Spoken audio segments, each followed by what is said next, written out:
Oh, there we go. Yeah. No, I'm not logged in. I'm not in. And he said, How long were you here before? yeah, what are you doing? What do you think I've been doing? Talking.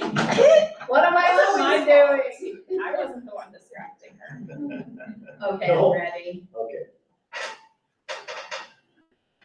All right, good evening, it's 5:01. Call to order the school board workshop for September 5th, 2023. All are present except for Ms. Rowe at this time. We expect her to arrive momentarily. Ms. Rowe is here now, along with Superintendent Wagner. Here, so This one. we'll let Ms. Rowe get situated, and while she's standing, we'll just still do the Pledge of Allegiance. Please join me. I pledge allegiance to the flag of the United States of America and to the republic for which it stands, one nation, under God, indivisible, with liberty and justice for all.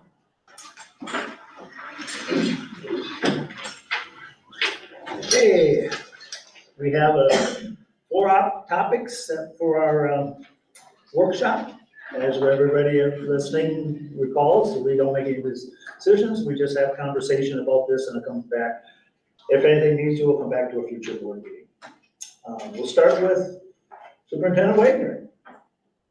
Okay, I am going to show you slides.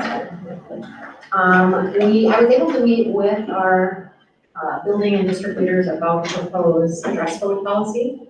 One of the requests that you had was to have us come with a draft, with the potential that we would actually have a motion for an emergency implementation of the procedure. So I felt like comfortable consensus with building leaders and district staff were to actually focus on the learning environment with the dress code as opposed to wear this, don't wear this, the amount of space between armpit and all of the other pieces that were proposed by MSBA.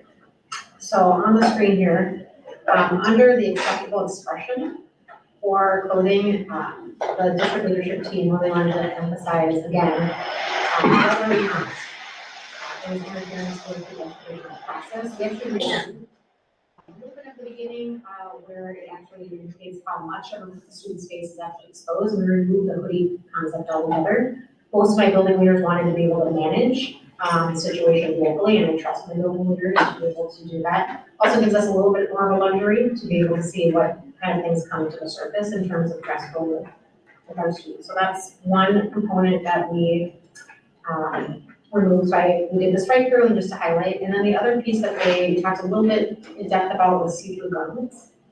Right now, it doesn't seem to be an issue in terms of, sometimes you might have a sweater that's see-through around the sleeves. At this point, I think it was comfortable consensus that doesn't manifest very many times in the school, so they wanted to remove that. And then kind of leave the other pieces in place that we had originally and that were recommended by MSBA. So those are the two major changes.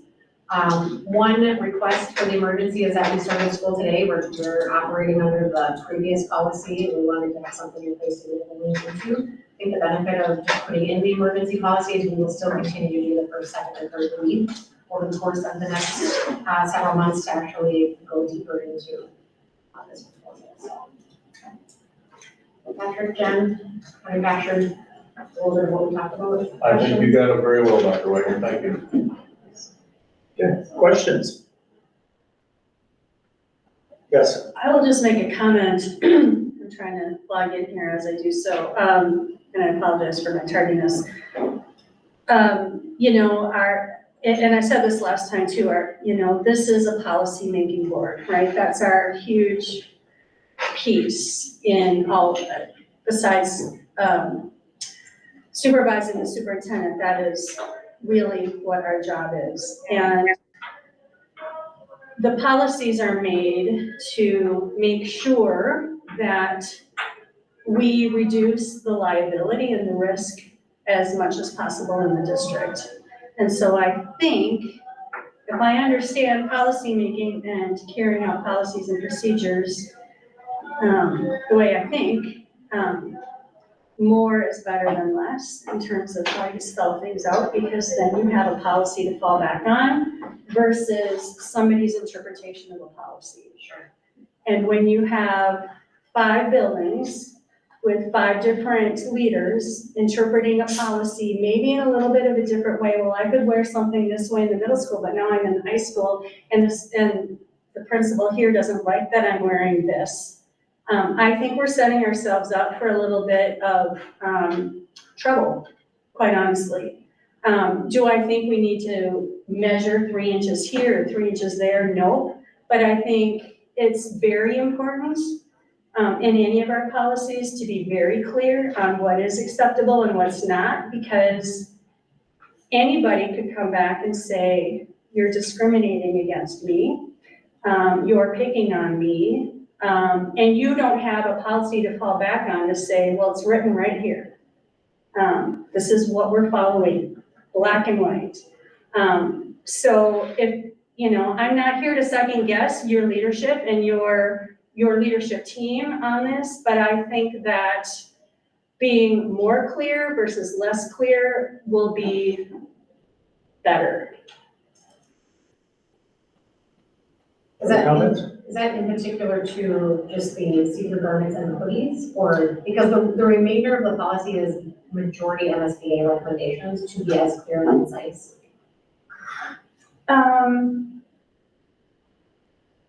Maybe, like, even, like, a hoodie, and I don't know, but I'm just saying, I think it's, with this policy or any other policy, the more clear you can be, the better I think it will support our students and our families, our parents, when they're looking at a policy to say, ooh, you've got a see-through shirt, what are you gonna wear under that? Or, I just think too, and I said it last time, being sexist, we wanna be able to take that out of our list of problems that we have to deal with every day, right? We've got a lot of things that we deal with on a regular basis, so whether it's this policy or any other policy, I think being very clear is very important. Yeah, I was gonna ask, if you had any specific examples, but I think what you're saying holds merit for sure. And so like just the example I was thinking of is the see-through item. So a see-through sweater with a tank top is a different scenario than a see-through something else with nothing underneath it, so do we not spell anything out and then just, I understand that. I don't know how you clarify or expect somebody to approach a student who's wearing something that's clearly inappropriate because it's see-through, but we don't have it in a policy, so what do you do with that scenario, right? I guess.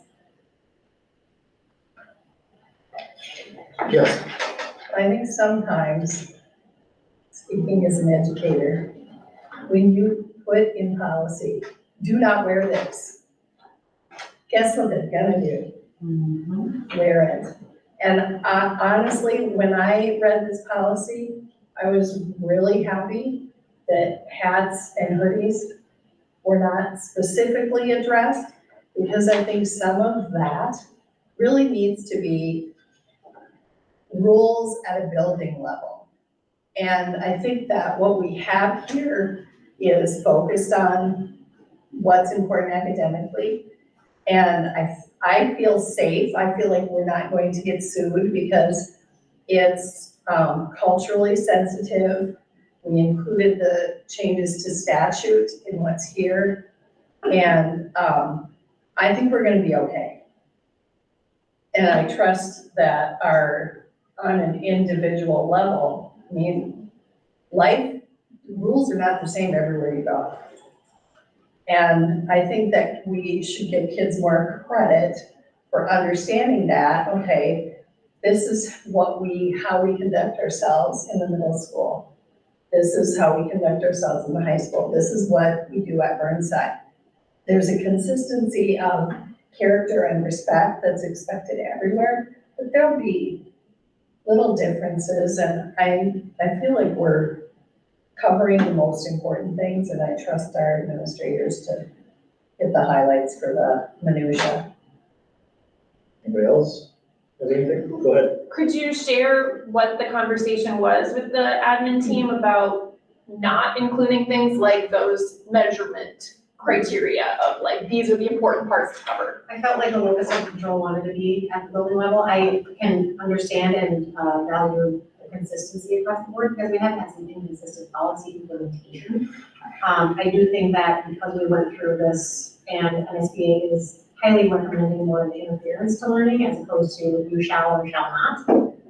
And has taken a very, I think, robust approach to being culturally responsive. And we also engaged in conversations about students' equities that sometimes, to some extent, allows them to be engaged in learning because it allows them a safe space.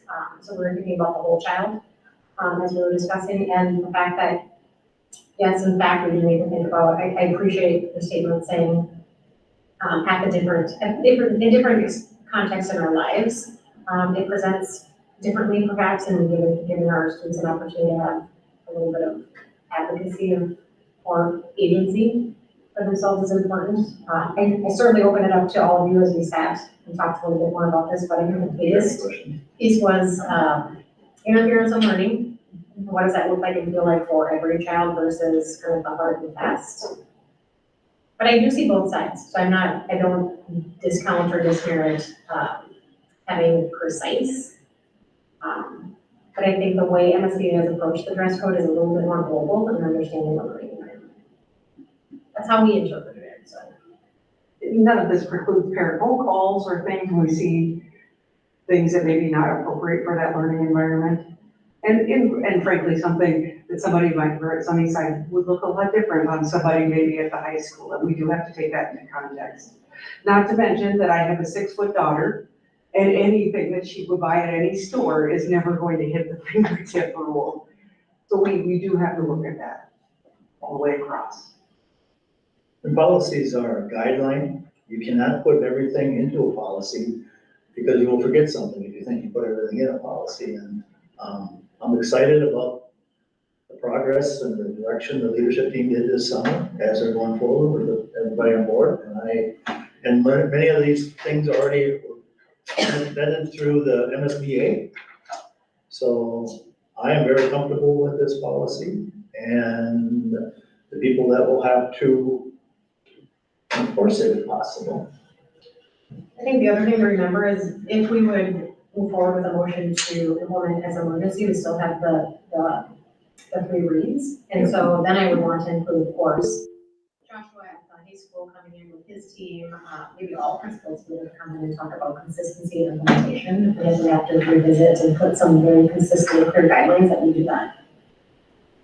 Ms. Osborne. Yeah, so I think this is better than the policy that we had. I have some of the same concerns that Pam has about, you know, how you're gonna enforce those, and I totally agree that what a kindergartner wears, it could like measure the same in proportion to their body as a senior in high school, and it might look very, very different. So I think, you know, there's that importance to have things be somewhat flexible. I guess I'm not as concerned about back up. I would be okay with implementing this policy as it is at this point, but not just in the 3 reads, but maybe like before next school year, I would like to revisit it to see like how many issues were there, how many times, or, you know, what were the conversations with parents? Was it difficult to implement because it wasn't clear enough? I don't think that as much of that is gonna come up in the next 3 board meetings to get through those 3 readings. But I think if we could put it on a plan to discuss it like end of the school year, you know, so that there's plenty of time to make tweaks to it over the course of the summer and have it in place before the start of the next school year. That's more what I was thinking I would wanna do, to have that reference of what were the issues? Do we have students who are feeling like they're singled out? Do we have parents who are not agreeing with the calls that are made, or, you know, or is everything hunky-dory? You know? Good suggestion. I think we'll do that. Hi, that's a question. Go ahead. As I got in trouble with this a lot, as Therese said, if you're gonna tell somebody not to do it, guess what some of us are gonna do?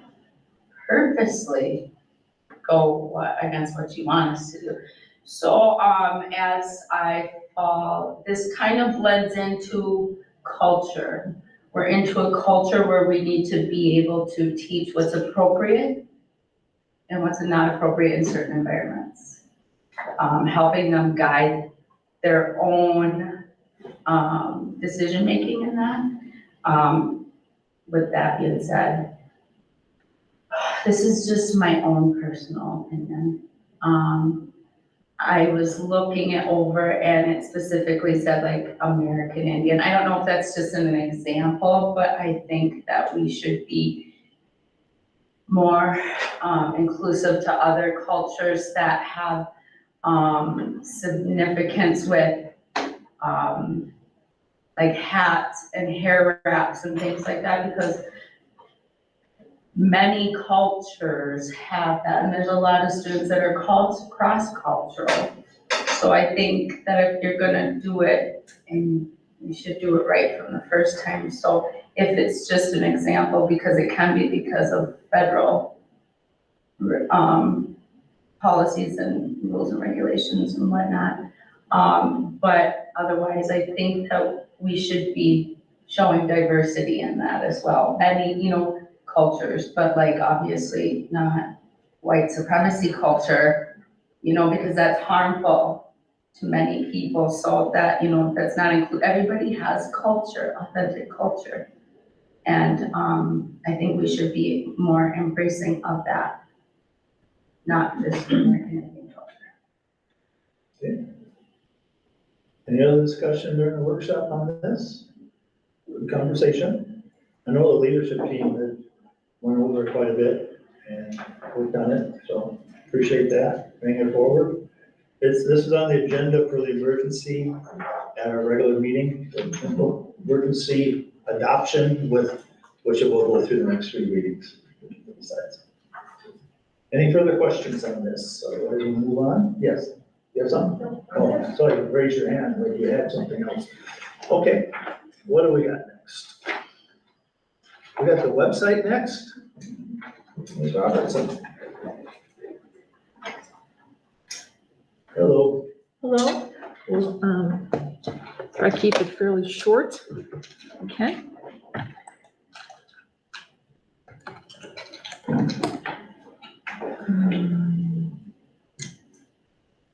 Supposed to be presenting, right?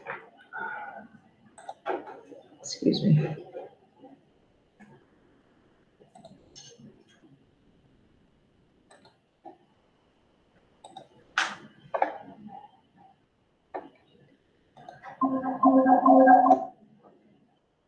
Got it.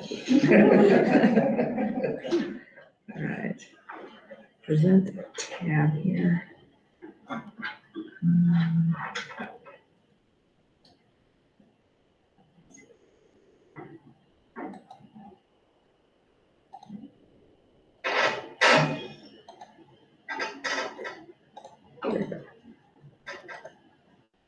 All right, if you take a look, it should show up here. There's a couple of things that we actually changed then because we changed something else. It went back to a version for a little bit, so just bear with me. If you'll notice that at the top where it says, this is the home page, and you can see the area, it's very small on that screen, but it shows up beautifully in a mobile device. It says, welcome to Red Wing Schools, and then there's a colon, and we have our, there's 3 statements that kind of go with our maximum. That actually would be the place that would say, like, there will be we're going to an e-learning day on Wednesday before Christmas or winter break, excuse me, that kind of thing. So, but I just want you to be able to see, we can use it. It can be 3 things. It can be scrolling. We can make it be whatever we feel needs to be. And we can also set a time on it so that it would come off automatically at a certain point in time. So one of the nice things I really like about the design we're working on is we have, if you can see this, right now we have a translation button. We have just English and Spanish selected. We can add more languages as we see fit.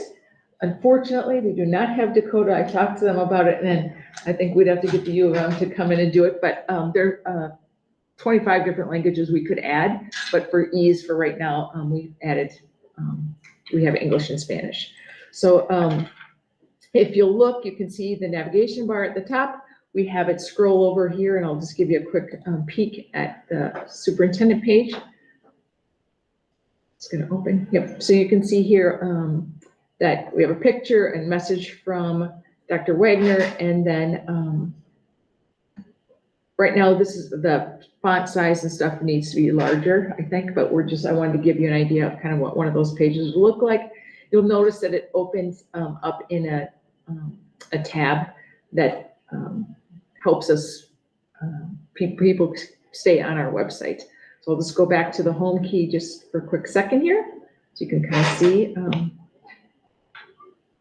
There is on the far side, you can see that we have a little person up here, and I really like this accessibility tool, though it's not as friendly it's much more friendly on this site than our other site. So I wanted you to see that for people who cannot have trouble with the colors, if we click grayscale, it'll automatically change to grayscale. We can get high contrast. We can do negative contrast because some people that works better, a lighter background. So those kind of things just works pretty well, if that makes sense. So let me just turn this off and decrease this text size, high contrast. All right, so I'm going to shut that off for a second. Then I'm going to show you a couple of pages that I really excited about. On our home page, you're actually seeing the back side here a little bit on your screen. Oh, sorry. I have to change the present thing. Let's see. Here we go, payments. This is the payments page. One of the things that a lot of families, the teachers have had to deal with is, oh, we're gonna go on a field trip.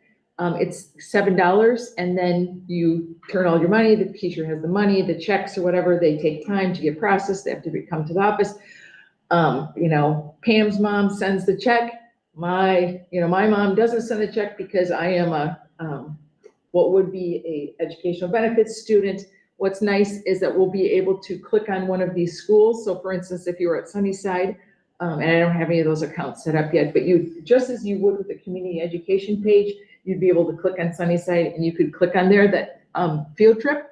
And then when you send it in, if you are a person who qualifies and doesn't need to know that, your automatic will have it so that you will be able to check on there that you have made your donation or whatever. So it also will make it very much easier, we hope, for people to make payments. But you can see that we have one for each school, community education, the nursing department. We'll have a page for donations, and then we also add foundation and boosters. So the Rugden Public Schools Foundation and the boosters who are contribute in a big way to our community. People can, when they're having friend drives or whatever the case may be to help our kids, we'll be able to click on those. We also will have surplus property because, believe it or not, we do have some things that people, you have to legally, you can't just give stuff away. So that we'll be able to do that. So I think that's one of the features that I've been really pleased with how that turned out. So Can I ask a question Yeah. about the payments page? Because I noticed this year we went back to a system like for lunch, where if you pay by credit card, you incur a charge in addition to what you want to put into your lunch account. Do you know, is that going to occur with any of these? If you want to pay online, you're going to incur an extra charge? no, and in fact, the menu a la carte, I'm hoping that we'll be able to, it'll go to you can have it go to the school just like you would another way. So yes, I know this. You know what I'm talking about? Yep, right? yeah. Because PayPam's, the previous one did not, but now we have everything in one place. So actually we're saving a lot of money, but yeah, we need to come up with something. Right now, we're going to cover half of the Go ahead. fees. Yeah. And did you say that parents who want to, I always had lots of parents who would pay for 2 field trips Yep. instead of 1. Mhm. And that's still possible to do that through this system? Yes, so for instance, you'd be able to, let's just say you clicked on Twin Bluff because you're going to be doing IGO and IGO had a fee, you would be able to click your child, and if you want to make an additional donation, you can click on that and you could just, let's just say it's $20 and you want to make it 25 or whatever the case may be, you can put the exact, you'll be able to put an extra amount in there. Okay. So, it might not be completely, fully operational when we, flip the switch, but that's the plan. Just so that I'm clear, we've had a whole committee working on this together in community ed with Dawn Wettern and Tanya Roth is gonna actually be one of the people behind the scenes helping us cook this all up since her staff is so good at that. And then Jess Pena has been helping with this because of the menu à la carte. One of there are moments, with the old system where you said, oh, you're out of money, you can't buy anything for à la carte. We have some forgiveness built into it. It doesn't mean that you're gonna be able to go far into debt, but a kid comes in and you're 75 cents short, there'll be some grace built into that. So, there's some very friendly things, I think, about this, the way we have it set up, so. But There anyway, is a transaction charge currently. yes, but not, you can send the money into school right now still if you want to, but we need to circumvent that because Lisa Ryder, our new Director of Finance and Operations, is, as soon as she's done getting ready for the audit, she said she's gonna sit down and help us put these, with Tanya Roth, like I said, and probably helping in the background. We'll be putting all that together. So Dawn and Jess actually met about a couple of things on that on Friday. So I'm not totally privy to how it's gonna work, but I'm pretty excited because I have seen the backside. So trying to make it so this is forward facing for our community so that they can see what we have going on, but then also make it very, very user friendly. So, but we'll have some little Easter egg website terms, fun things that we're hoping that we're gonna have that you can, some interaction. I'm pretty excited about it. If we have a lot of work to do behind the scenes, but we've got most of the building blocks are pretty in place. So fingers crossed, we're looking good for October. I was gonna ask when the rollout was gonna be, so Yeah. October is what it's looking like? Sometime. Okay. Yeah. I have a question, Ann. Yeah. On the homepage where you talked about, e-learning day this day, or snow emergency. Yep. Or is there a tab can we scroll anything across there saying there's a 7th grade, band concert in Yes. the middle school? Yes. There's a, whatever, this, can scroll across or somewhere pop up where people go to the website and say, what's going on at the school tonight? What can I go see if there's a Yeah. concert, if there's an activity, if there's something like that? Yep, let me see if I can log. Without hitting click, would it scroll across? No, it will scroll across just like this across the top, and then we'll also have a news feed placed right underneath on the lower down on the page. Let me see if I can get it to work here for you. This is Melinda Johnson's thing. We're trying to make it so people can actually complete some of their enrollment online. So, yeah, let me just, I was just, I'm just, Okay. Yep. Most of us, I don't even know when things are going on here unless I have a paper thing and I don't. Yep. People are on the computers or the phones. yeah, What's going on tonight? Can I go watch a volleyball game? Can I go listen to the choir concert? Yes. Can I go this? Can I do that? we're gonna have one of our icons, it says calendar, and the calendar page will go, each of our schools will have a calendar, but the calendar page, in our vision will be a big page, and then we'll have smaller calendars underneath there. But those people, if there's home events, we won't be putting like every single sporting event in practice, but when there's home events that are booster events, those kind of things, so we'll, school plays, all that kind of stuff, that will have a regular news feed that they'll be able to use. So I'm pretty excited about that too, because we want the word to get out. And then also the link to some of our social media too, so that people can have a little bit more engagement, we hope, with us. So. But I'll probably have another update for you that first meeting in October, and then maybe if you guys give the okay with Dr. Wagner, we'll probably get close to flipping a switch. So. Any questions? I don't think we need to give the okay. I think Okay. Superintendent Wagner give the okay. All right. Or I don't think we need to. Well, it's been a remarkable team. Yeah. What's that? It's been a remarkable team. We started Right. working last February. Yeah, and Kevin Johnson kind of helped guide us a little bit and make some connections. And I have to say that our schools today, the company has been absolutely fantastic to work with today. So, yeah. I miss the days where we don't have full auditoriums or full gymnasiums for our activities. I would When we get agree. those back and we get out there, get the word to people, what's going on here, since we want the community involved. Mhm. I'm hoping that those things people will show up. Come back, yeah. Well, thank you very much. Thank you. Thank you. Looks nice. Inflection update. All right, I will do this really quickly, I'm gonna show one quick slide. So Matt and Ken were with us at kickoff, so Matt Coleman was speaking.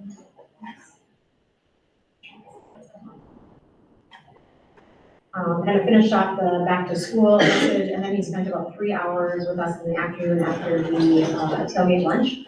So he met with Ann, Allegra, myself, Don Ruther, and we just talked about what his next steps look like. So we did our shared identity and purpose, which actually manifested our maxim, which is our Creative Creators United.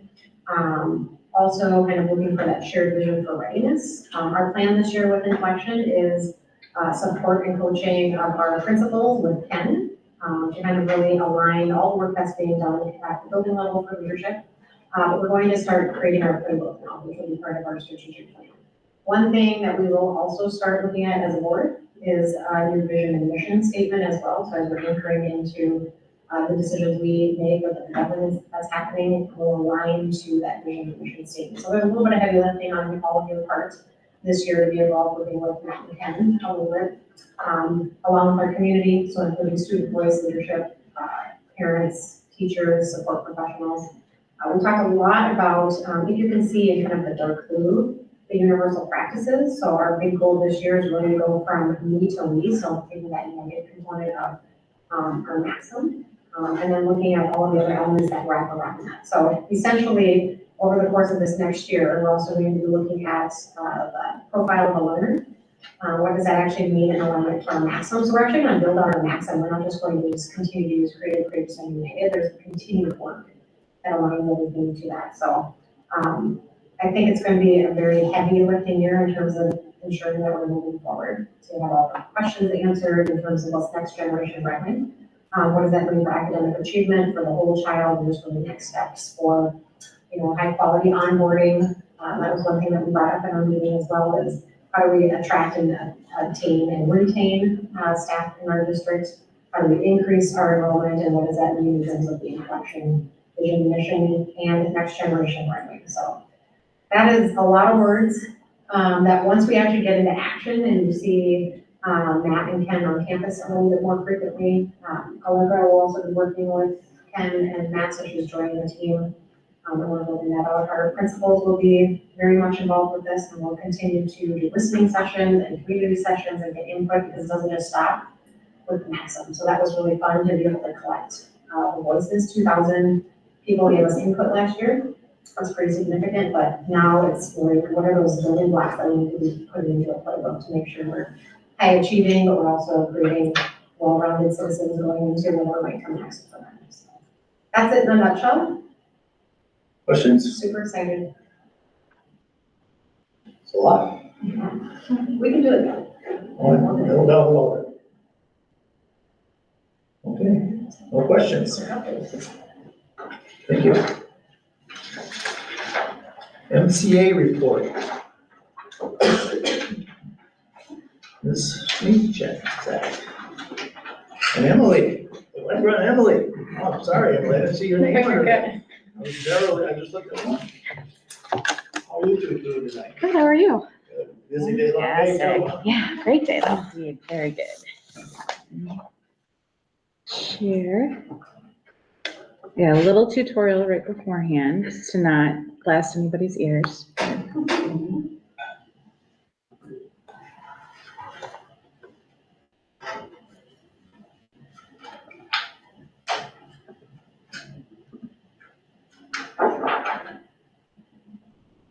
Okay. Good evening. I'm Allegra Smishek, the Director of Teaching and Learning and Assistant Superintendent. I'm Emily Seafeld, so I am the Teaching Learning Coordinator, and also this year I will be our District Assessment Coordinator as well. We wanted to provide a snapshot of our NCEA math and reading data tonight.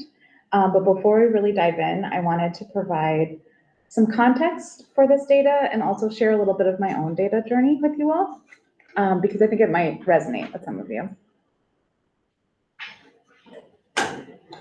So as a classroom teacher, I hated data, or at least what I thought of as data. I was a social studies teacher for 10 years. So part of it was that I didn't have like a standardized test to really dig into the data, but also like I thought of my teaching philosophy and my goal as guiding students to self-actualization so they could use their gifts to change the world. And my colleagues in like English and math and science were talking about like improving their test scores by 1 or 2%. So it seemed really uninspiring to me at the time. When I shifted to administration, a lot more pressure to have database decision-making. I knew that was expected. So I tried to take a more relational approach and collected qualitative data from teachers and our community to impact our program implementation. So I found that to be like less transactional and spoke to me a little bit more, but as Martina would say, it still wasn't vibrating my soul.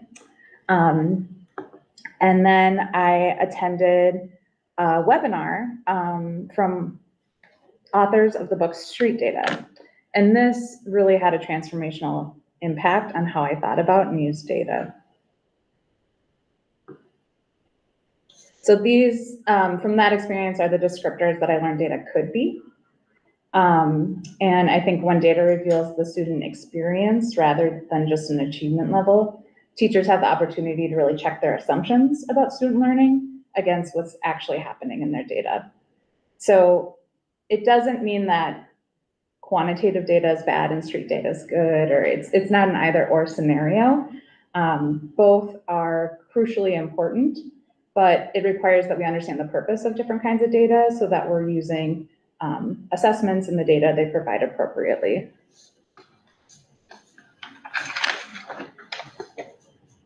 Street data uses a framework with 3 levels of data. So when we think about a balanced assessment system, it really should include all 3 levels of data. And these levels have different layers that should be qualitative and quantitative. The qualitative data really helps tell the story behind the quantitative data. And it helps us understand what those numbers are telling us and what they're not telling us in some cases. My former colleague, Sarah Stern, and I used to describe it as like a jigsaw puzzle. So all these pieces are really important, but we need all the different pieces to have a clear picture.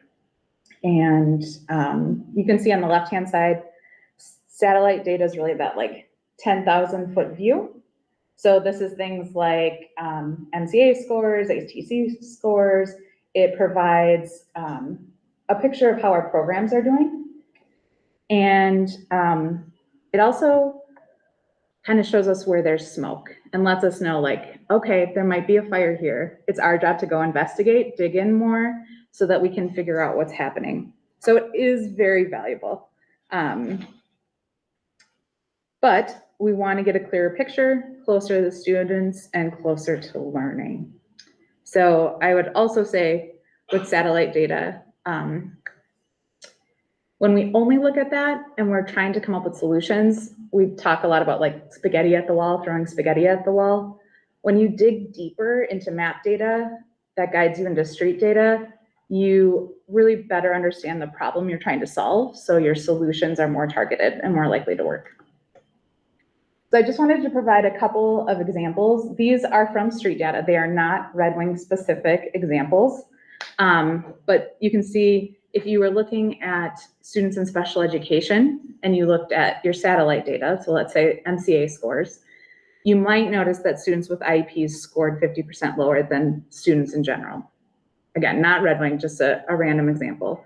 If you dug a little deeper, let's say like a FastBridge assessment, you might see that 60% were lower than gen ed students. These are both valuable pieces of data, but it doesn't really tell you what to do or what to fix. The street level data that's like in the classroom, so a classroom observation might show that a very small percentage of classrooms are actually providing the IEP modifications and accommodations. And that would be something specific that you could provide training and really support your students and staff and family to address.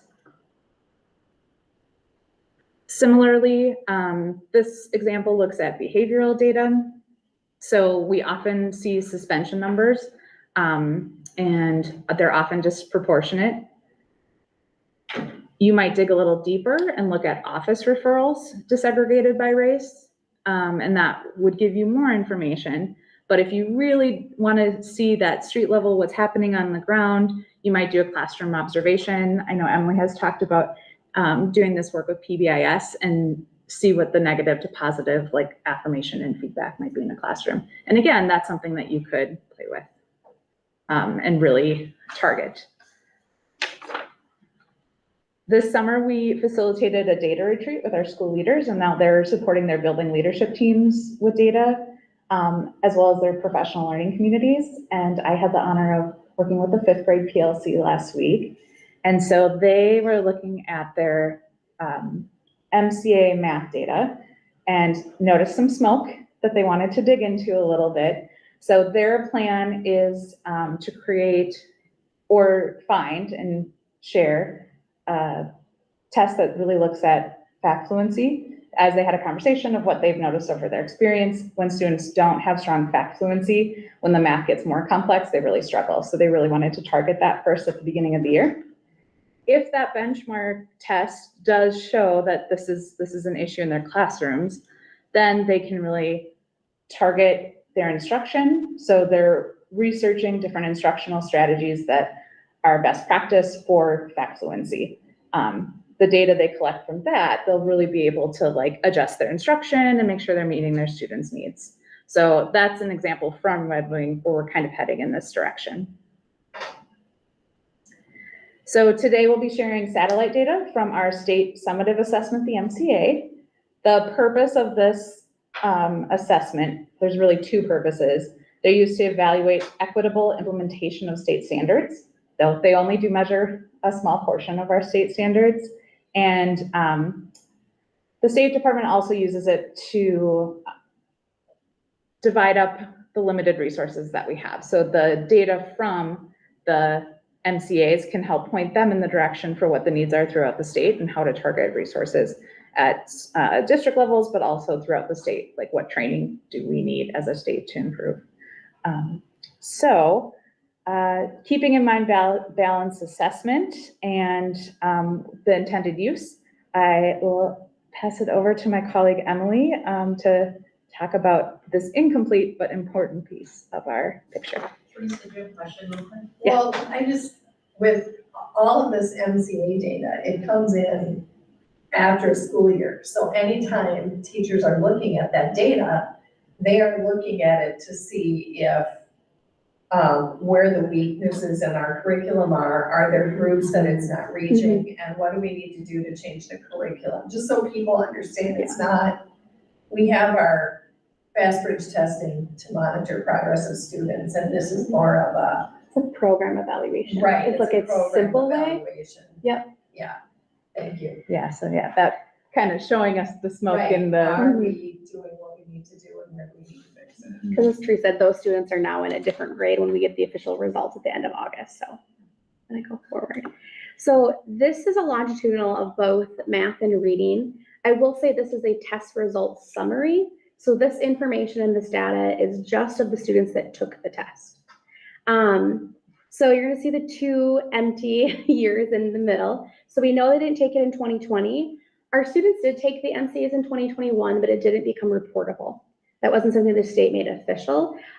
We did increase this last year from 2022. So we are seeing that trend that we want to see as we come out of the pandemic as well. So both math and reading did increase. And then just in case you are not aware, because this has come up, so reading is taken by 3rd through 8th grade and 10th grade. Math is taken by 3rd through 8th grade and 11th grade. So those are the grades that each take back both math and reading.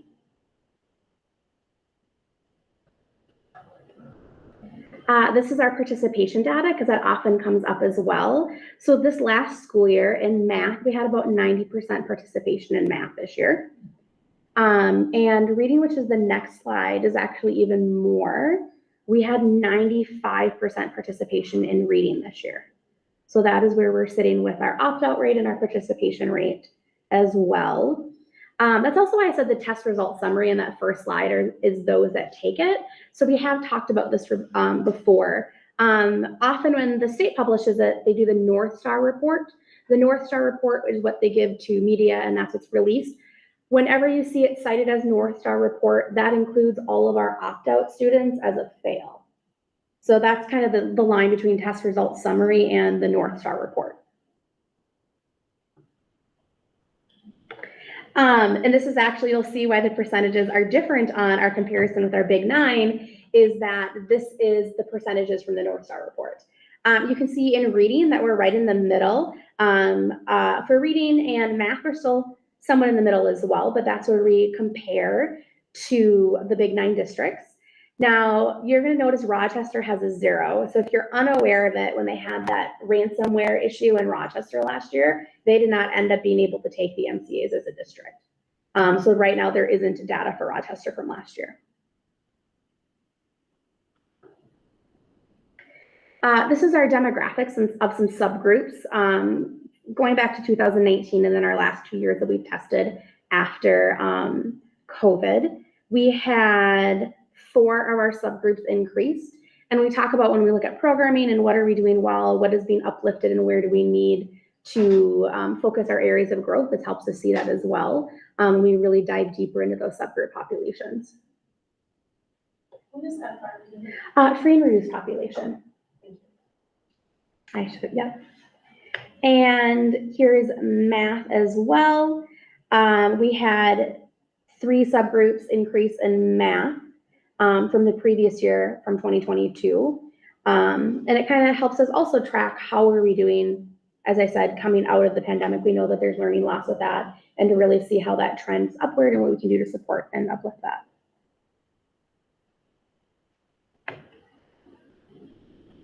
What questions do you have for us? I have one. Yeah. This summer I had a conversation with a teacher about a staffing thing, and Mhm. the teacher brought up our MCAs are low. We need to have that focus on. So that's great to hear that coming from the profession, which is wonderful. My question to you is, you get the question is, the information comes, say, after the school year. Mhm. What do you do with that information for the class that's now going up another level? What do you do with that? We do look at that. So I have a different data sheet. We looked at the data retreat that actually tracks the students, if that makes sense. So how do they do in 3rd grade and then as 4th graders and 5th graders? And I'll often look at that with our FastBridge data as well, which is our screener that we see. So we can see how they do longitudinally as a grade level versus this is the longitudinal of like year to year. But we really look at what systems, and for example, so I love data. I will look at it and be like, I know that's the year that we started doing this, or that's this year that we're started doing this. And if you look at research, it takes 3 to 5 years to see the result of an implementation. And so that's really tracking that as well. Some things that we are doing that I'll be, in my mind, I was like, oh, 2023, if that's when we started it in the fall, is our K-4 teachers are starting letters training. We actually were a little bit ahead. It's actually now required as part of the READ Act to do one of these 3 staff developments, and we already had planned to start it this year for letters. And there's other things that we're implementing as well, but that's how we really use it for that program evaluation. I understand it takes a while to get there. Yeah. I appreciate that.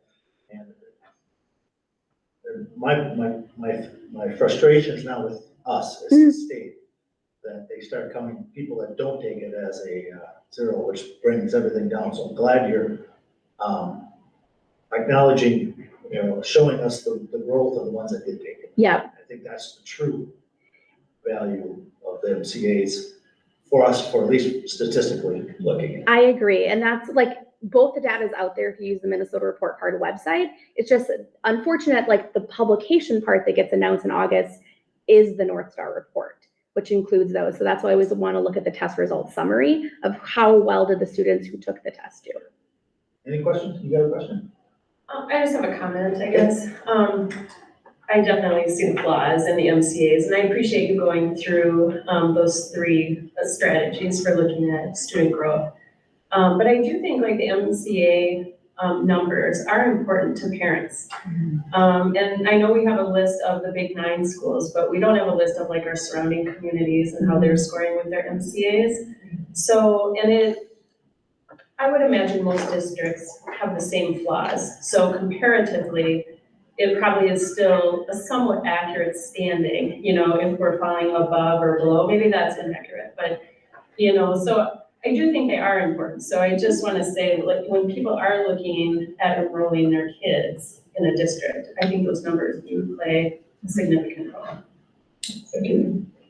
I think it's important though, and I'll say that I put the big 9 through there because the big 9 is more scaled to what we are demographically. So rather than doing apples to oranges, it makes more sense to do apples to apples. So, I mean, we have that data as well. And as parents are looking at going into different districts, you have to look at, again, I could argue that the street data is also important to think about the lived experiences in learning. I just called big 9 because it seemed more scaled to the types of students that we have and the opportunities that we have are a little bit more closely related to the big 9. Can I throw some added things in? They're awesome, aren't they? You did a great job. Remarkable. A couple of things we did this summer is at the data retreat, each of our buildings, we have 5 buildings, 1 team. They're creating a vision card around 4 key areas. So similar to the satellite data and the street data, we are creating essentially a longitudinal look at what vision would be. So as opposed to creating a hard, fast, SMART goal for social emotional learning, high quality teaching, high quality learning, and then actually overall academic achievement, we're looking at continuum. A hard and fast goal really makes it so that we either make it or we don't. But if we have a continuum, we can actually measure progress. And so the building leaders work through that.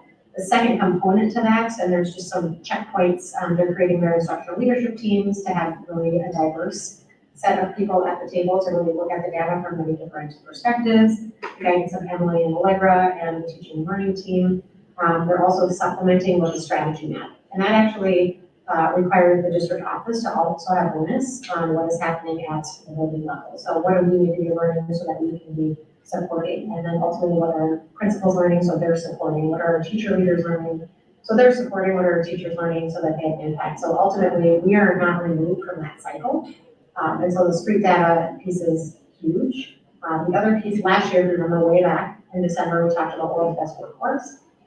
We are held to that. It is changing a little bit with the new legislation. So we will take a peek at, you know, how do we progress with our interim assessments or the data that's the MAP data. So looking at FAST and all of the interim benchmarks that we can do that measure a little bit differently than a high stakes assessment that's more of a satellite.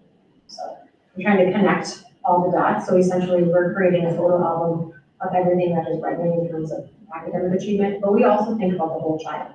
So what is that lived experience? And our district assessment committee last year really worked really hard, some of you are on that team, to look at what is the lived experience for a community member coming in, a parent, a district leader, a student, all the other component pieces that come in. So I think that we're getting much closer to writing, really telling our narrative from many different perspectives. So I appreciated that Emily level the different component pieces. But you're right, we are measured against one standard, which is the NCAA in math science, which sadly gives us essentially a grade, but it doesn't tell us. It's important for this board to recognize that as we get into the communities. Yes. The READ Act has a curriculum component too. Yeah, so we're in a holding pattern right now. So the READ Act does have a curriculum component. It was supposed to be released on July 15th. They've now pushed it till January 1st. So the READ Act, part of it was the staff development I said. So they released 3 different staff developments you could choose from for teachers, specifically elementary. And then there's a list of like, if you do reading intervention. So we were ahead, as I said, because we had already planned to do letters this year. So that worked out perfectly great. We'll have more staff getting science of reading training next year to fulfill all of that as well. And then they will have a recommendation of elementary reading curriculum. we don't quite know what that's gonna look like, if it's just comprehension, if it's phonics. So we, as I told our teachers, we're in a holding pattern because we don't have the list until January 1st. So there's pieces when we look at where we want to supplement or add that we know we want to do, but we are waiting on the list from the state at this point. So. Because we don't want to buy anything. No, because there is some wording, if you like find the frequently asked question doc of, you'd have to get permission to like do something not on the list. And so we just want to wait from the guidance from the state on that part and what's all on that list. The fiscally responsible thing to do. It's very fiscally responsible to do that. I am eagerly, Yeah. Christmas break, I will be going on MT on January 1st. Yeah. Like, what does the list look like? So. Okay, well, thank you very much. It was great report. We got a couple more minutes before the thing. I wanted to bring up some to the board and to the superintendent and to the admin team, leadership team. Today we came across an email from MSBA about legislative resolutions to be submitted by the end of the month. I'm hoping that our next meeting, we can submit something. One thing I'm thinking top of my head is all the financial mandates that we will be looking at, have to implement in 2024. So on the board, just start thinking about, I would like us as a board to submit something to a legislative resolution, meaning this is what we'd like MSBA to argue, or not argue, but present and fight for the schools, Red Wing schools and other schools around the state. So we'll talk about tomorrow at the agenda committee too, but I just wanted, since we have everybody right here, bring your thoughts and ideas to the meeting on the 18th, I believe it is, the regular meeting. 4 o'clock, we have that, 4 to 6, we have the superintendent final thing, whatever they call that. Barb Dorn will be present, I believe. And so, but we'll not have a workshop next week, we'll be doing that as instead of a workshop at 4 o'clock, so. Anyone else have anything?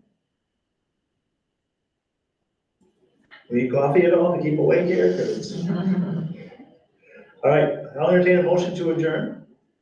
So moved. Moved by Ms. Bjornsted, is there a second? Second. Second by Ms. Schoenfelder. All in favor, say aye. Aye. Opposed?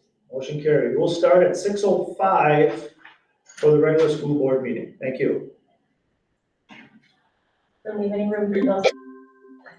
What's I that? said you didn't leave any room for the nays. All those. There weren't gonna be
All right, it is Tuesday, September 5th at 6:06 PM. I'll call the regular school board meeting to order.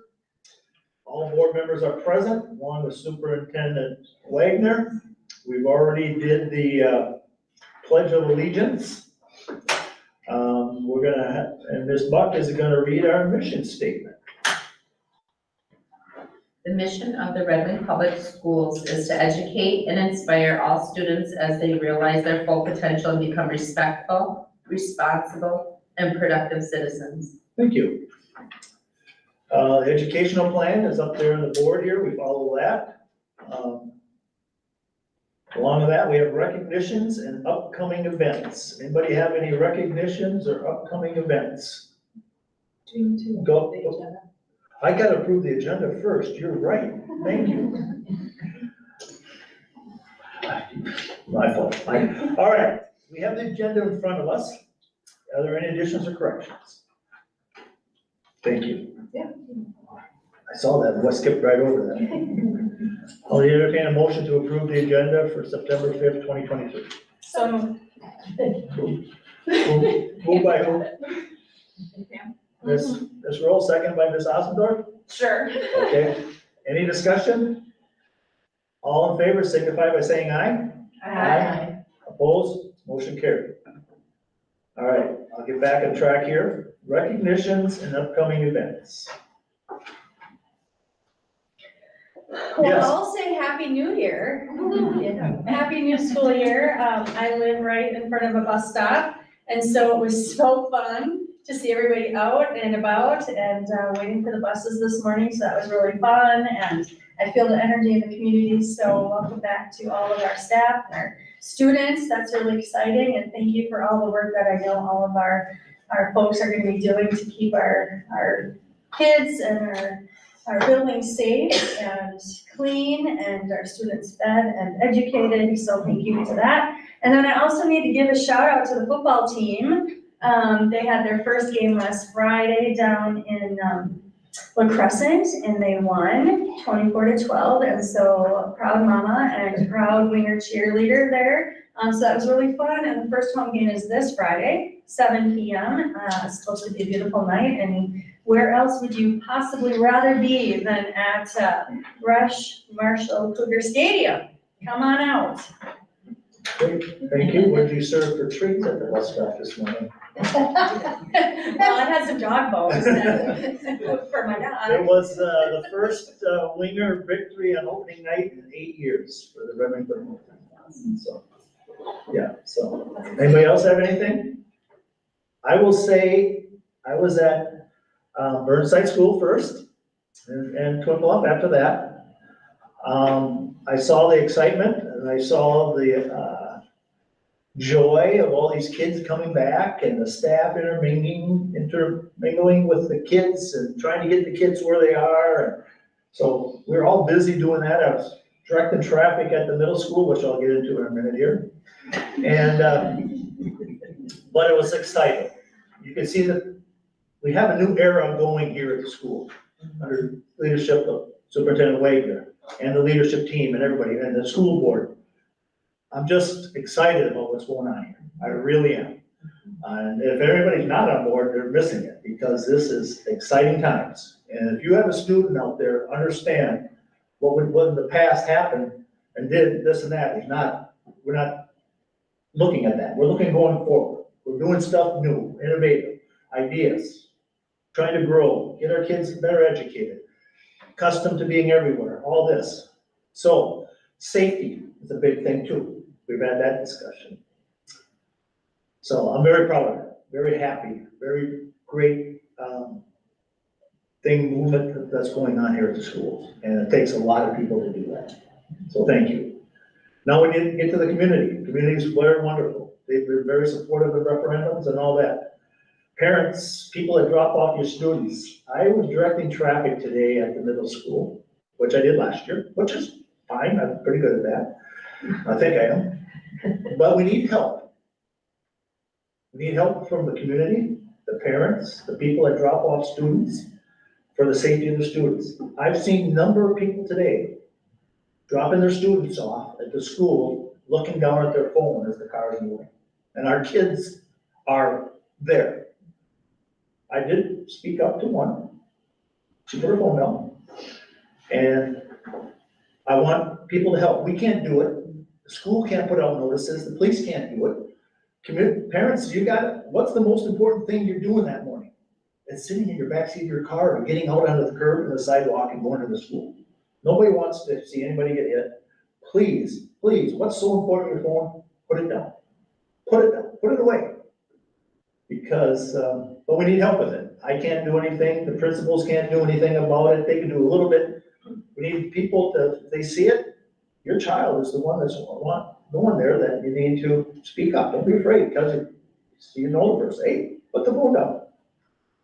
Who knows? So I looked at when I did my other job, people asked me, besides DWI, what was my biggest traffic offense that I didn't like, and it was no insurance. No insurance, I said, I brought my mother to take for no insurance if she didn't have it. So you know how the chances of somebody else. I feel the same way about the phones, especially on school property. Put them down. Thank you. Okay, I'm done. Anything else? All right, public comment. Do we have any public comment, Mr. Bierman? Yes, I have one person on the public comment. Okay, come on up there. Can I have the sheet? Did you fill it out? Yes, I did. All right, can I have it please there, Michael? I apologize about that. No worries. Thank you. I need to read this here, okay? No worries. Okay. Read it to everybody that wants to give public comment. The school board would like to provide interested community members an opportunity to provide appropriate public comment. We seriously consider all questions and concerns presented, but we follow protocols to ensure orderly operation of the meeting and the development of an appropriate response. Public may provide comment in person and sign in upon arrival, or public comment may be shared by emailing a statement to jrbryant@rwps.org or mtwagner@rwsp.org by noon the day of the meeting. The statement must include the writer's name and address. Upon review with appropriate edits, as per expectations outlined in the public comment portion of the school board agenda, the individual will be invited to attend the meeting virtually and read their statement to the board during the public comment portion of the agenda. The following guidelines will be followed during public comment. We expect the comments to be limited to 3 minutes per person, and that a representative be selected to speak on behalf of a group of individuals attending the meeting for the same topic. School board members will listen to the public comment but will not discuss the topic at this meeting. The superintendent and/or school board chair may provide a response outlining the steps the school board has taken or will take to address the concerns or ideas.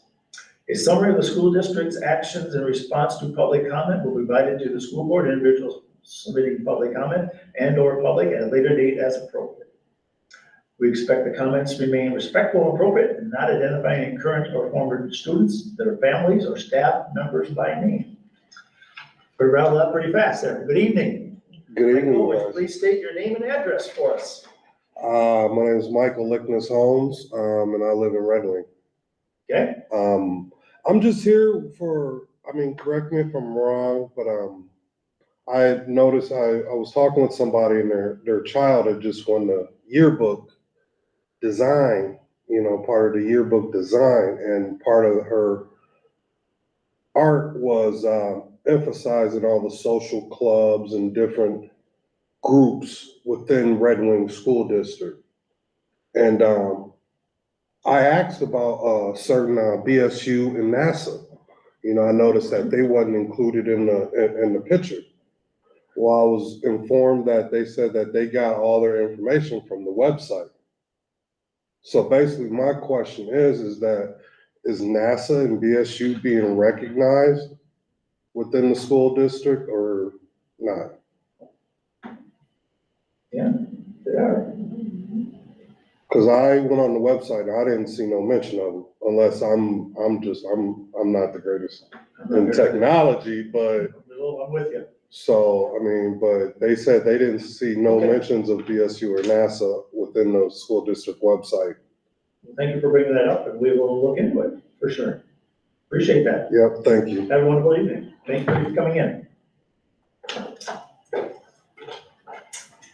All right,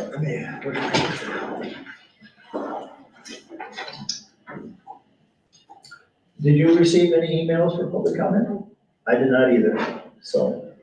School board reports. Anybody have any school board reports? Nothing new for negotiations. Okay, no, go ahead. I had the GCT board meeting last week. And, one of the things we spent a good chunk of time talking about was getting subs. And having enough subs, because that is not just a Red Wing issue, it's all the districts all the member districts. And so we were kind of brainstorming a little bit, or for a future meeting, talking about what we can do maybe collaboratively to make sure that we have the subs we need. And I think we have one of our GCT board members sign up. She's a nurse and she's going to look into getting a community expert license. So might be a new science teacher on the list. So it's just something to think about, and maybe at one of our workshops, we could talk about that, like what we could do to help. Other school board reports? LMC meeting met and still looking at trying to get things resolved, bring down any type of, looking at the cost of our health insurance. Another meeting is on the 18th that I will not be able to attend because we'll have that time with Barb Dorn from MSC8. So getting down to the crunch time for what we're gonna do for next year. So hopefully we'll have more information down the road. So, anybody else have anything? Okay, administrative reports. All right, I don't know if you know this, but today was the first day of school. And I did not sleep last night, so I will sleep well tonight. But I was with Board Chair Bryant at Sunnyside this morning. No, not Sunnyside, Burnside. Sunnyside's tomorrow.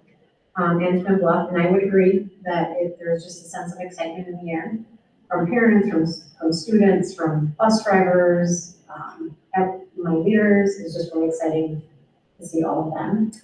Tomorrow, Sunnyside and the high school, as well as Cobble. Cobble's going to have a staggered start, so we have kind of a unique start. But we are taking a peek at the busing. Today we had some hiccups with, we actually share our busing routes with some non-publics. So it's just kind of it's a menagerie of combination of timing and little humans kind of getting into patterns. So I would say give us grace to get through. Obviously a change at the high school, we got off and pickup, and that was due to us just trying to have seamless buses coming in and out and getting down to Twin Bluff. So our middle schoolers stay on. So that was our first day of school. Like I said, I think happy faces, well hydrated. I was happy to see that it wasn't 107 degrees, it was going to be about 96 degrees. And so I think our humans were well hydrated, and I don't think we had any casualties of the heat, but I was very concerned with that. Hence the message I was making. So that is kind of just the first day overview. And so I'll get a better pulse on Sunnyside and the high school tomorrow. Although walking through the high school today, a very positive climate and energy there as well. Before I let Jess speak to the milk costs, I'm just going to quickly go through mine. Wagner Wednesday, we've had two. Our next one is September 27th. It will be at Bay Point Park. It is bring your own brown bag lunch. Weather pending, I don't know if we have an alternative plan if it rains. I'd say bring an umbrella. We won't melt. We'll have Wagner Wednesday. We are looking at expanding some of these into more larger events that would be connected to the school. So looking at a Wagner World Cafe at Burnside, Twin Bluff, Sunnyside, and high school, and then a little bit more local. So we're getting a little bit better at tailoring our Wagner Wednesdays. We have a lot of good input from our community members. We will start probably identifying themes or topics for people to attend for Wagner Wednesdays, just because we're seeing some themes emerge, and so we want to be able to prioritize some of the ideas that are coming. The other piece is that we did get the $75,000 grant to secure the arms on the buses with the cameras, which will provide a better opportunity for us to actually see our students crossing in front of the buses, and so that's just an added measure of safety, so we're really excited about that. Staffing, you did bring up, Therese, so we currently As it stands, we have about 1.5 special ed positions to fill. I just left a meeting at Burnside where we were creatively trying to look at many different configurations to actually fill very unique positions. And also just look for other opportunities to look at universities, look at teachers that are student teaching, and just to get some other people in place. We also had to dig creatively into our own existing staff. There may be some movements that way. We're trying to keep everything as it is, but to some extent we might have to lean into different licensure areas. Some other things that we did, reinstate 2 building subs at each building. Right now, we are still trying to find a couple of building subs, and that's just to kind of offset when we have peaks, absences or needs for teachers to be out. So I'm working with Chris Peak, our HR consultant, and TOC to identify those people to come in. Also, with the new legislation, know that we can do some work with building our own or growing our own subs with those with associate degrees or eras who are interested. Again, that would be locally grown here, where we would design our own training program and we essentially have the grace of the state to allow others to come in to help us offset some of the prices that we have. Please know we're contending with every district surrounding us as well as nationally for just a crisis in teacher shortage. So it's really what we're contending with across the board. And then as Board Chair Bryant said, on September 18th, we will have Barb Dorn with us to talk about evaluation, special workshop just for your new superintendent, to make sure she checks all the boxes needed to move forward. But I think that's it. The last thing is the milk costs, and Jessica Enya is with us virtually to talk a little bit about the component pieces related to not only our meals, but also our milk costs as well. So Jess, are you with us? There she is. I'm here. Can you hear me? Perfect. I think there's a letter attached to update the board on our new milk vendor. We went out for bid on July 14th. We went out for a formal bid. We had 3 companies respond, and the company that won our bid was Prairie Farms. And their bid alone, just for 1% milk, was up 5 cents from our previous vendor. The chocolate milk went up 5 cents as well, and then our lactose-free milk went up 23 cents. So we thought it would be a good idea to raise our milk prices by 5 cents. We were at 50 cents for the last 3 years, and we haven't raised milk prices since then. So we raised milk prices up to 55 cents for a la carte charges. Of course, milk comes free for reimbursable lunches. So it would just be if they wanted an extra milk or if they brought a milk from home, they would need to incur those 55 cents for that milk. Yes, go ahead. I'm just wondering, what's the reason that kids have to pay for a lunch if they brought a milk if they brought a lunch from home? If you get the reimbursable lunch, you get a milk with it. Why shouldn't other students get that initial milk, even though they brought food from home? It just doesn't it doesn't work for me. So I'm just wondering what the reason for that is.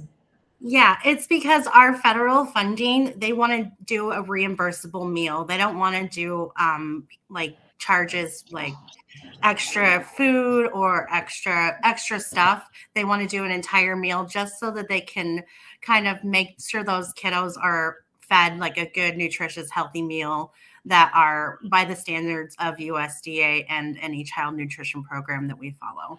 Okay, so there's nothing we can do to get around that to provide a milk to every student if they want it. Unfortunately not, unless we had like some type of angel fund just for milk to purchase those milks for those students. Thank you. Thank you. That'd be a good suggestion for people on the angel fund, this road. Well, so what I think we had this issue during the pandemic, and what we saw happening was that kids would take a whole meal to get a milk and toss out all the food, which doesn't make any sense, but that just hurts my heart to think that just to get a milk. They're gonna take a whole meal and then toss it out. So there has to be some way that we as a district can work around that to make it equitable. Yes. Well, I mean, we were just talking at the last meeting about the Angel Fund, and with free breakfast and lunches now, we don't really, that was used, right, for primarily to fund unpaid lunches. So, I mean, why don't we propose that the Angel Fund is designated to pay for milk for kids who don't maybe need a whole lunch, don't want a lunch, we don't want them throwing away a whole lunch, and every kid can have a milk. It'd probably be a lot cheaper than paying for lunch accounts that were overdue. Yeah, if there's some way we can set that up. That'd be great. The only thing about an Angel Fund, our current Angel Fund is for reimbursable meals also. That's in our policies. So we were not able to use any of our Angel Fund for those students that owed a la carte charges. We used it for those students that could not afford an entire meal. And that's just a policy that we have. Right, I'm suggesting we change that policy. Or just get a different name. Yeah. Yeah. A milk fund. Right. Yep. We can put that on our website and you could head that up, Jess. Great, good suggestion here by everybody. I think that's, and unfortunately, if somebody is taking a whole meal and throwing it away, that's sad. I get it. Maybe they're eating some of it too. Let's hope they are. And so, yeah, let's see if we can work on something on that. And we look forward to hearing back on that. And hopefully the public out there, if they want to donate some money, put it towards the milk fund. That'd be wonderful. So, thank you, Jess. Great, thank you. Okay. We don't take any public comment right now, ma'am. Sorry. We'll talk to you afterwards, okay? Okay. Consent agenda is next.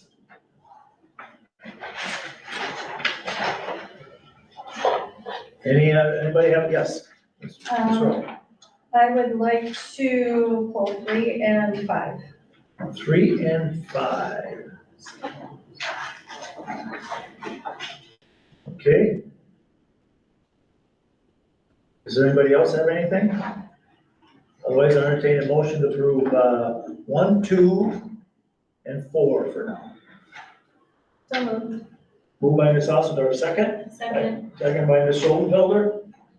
Any discussion? All in favor, signify by saying aye. Aye. Opposed? Motion carried. Ms. Rowe. I think they're just typos. On the second page, second grade teacher Miranda, we're missing her second name, last name. So I just want to make sure that gets in the minutes. And then under 5, with Mr. Adams serving as a surrogate parent for student 2023-01, is that a student number or is that a year? It's a data privacy number. Okay, good. All right. Thank you for that clarification. So if, we just need the last name there, we'll put that into the final thing there, and, so. All right, I'll entertain a motion, anybody else have any questions on 3 and 5?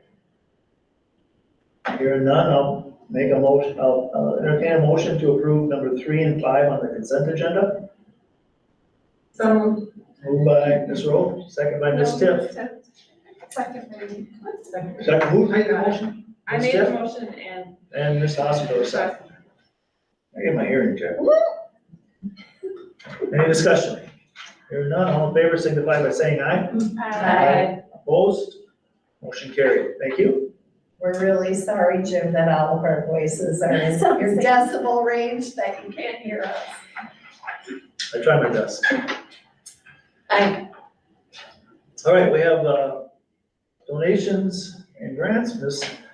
Superintendent Wagner? Yes, we have 2 this time.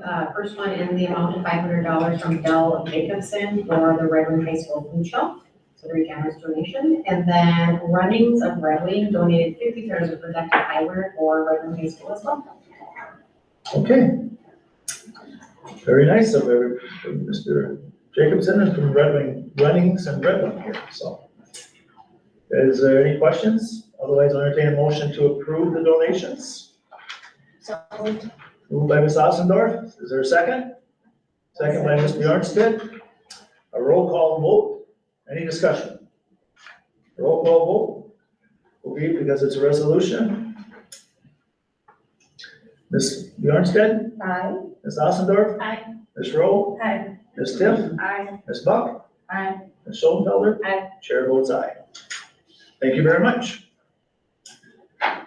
Adopt revision to policy 504, student dress, and appropriate under emergency procedures.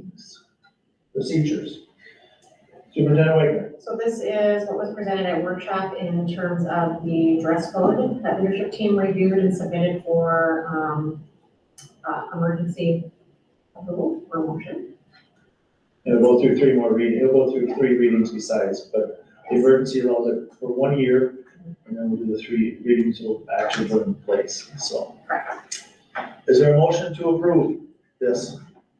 I will make a motion to approve policy 504. Motion by Ms. Tiff, is there a second?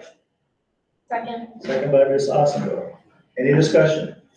And Yes. just, there was a robust discussion in the workshop, just so people don't think we're just looking at this and voting on it. So you can go back online and look at the discussion because we talked about it a lot.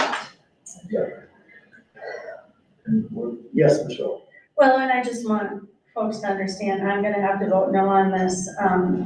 I feel like it's, I appreciate that it's left up to a judgment, but I also, on the same side of the other side of the coin, I get a little bit nervous about how much is left up to judgment.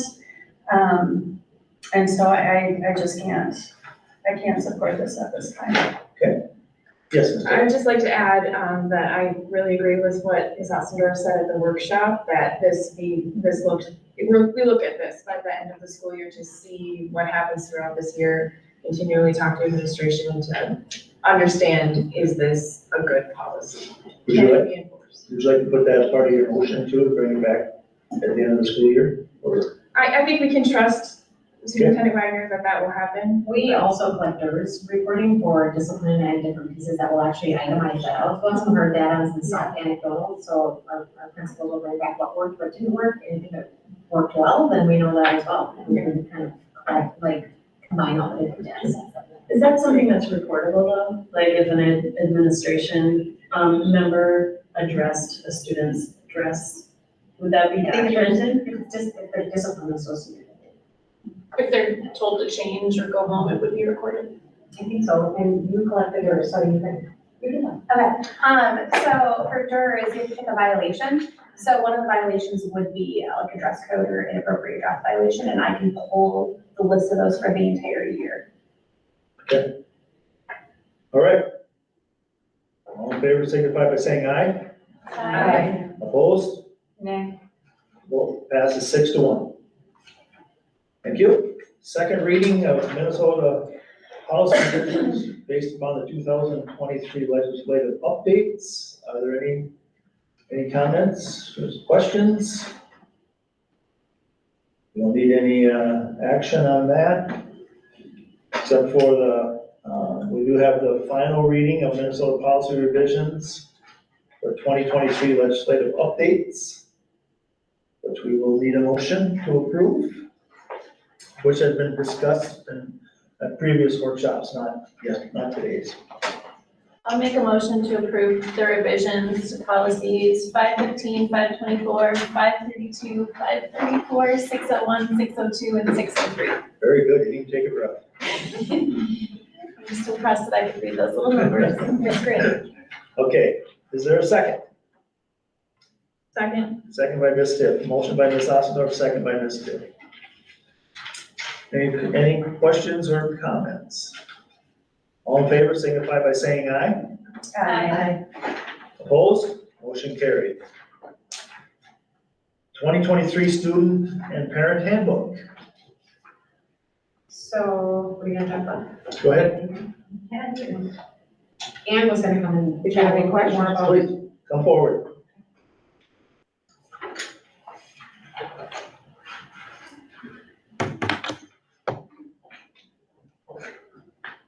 So we worked together on this virtually and in a principal meeting, and updated a lot of different things, which is why there's so many changes because of the legislative actions.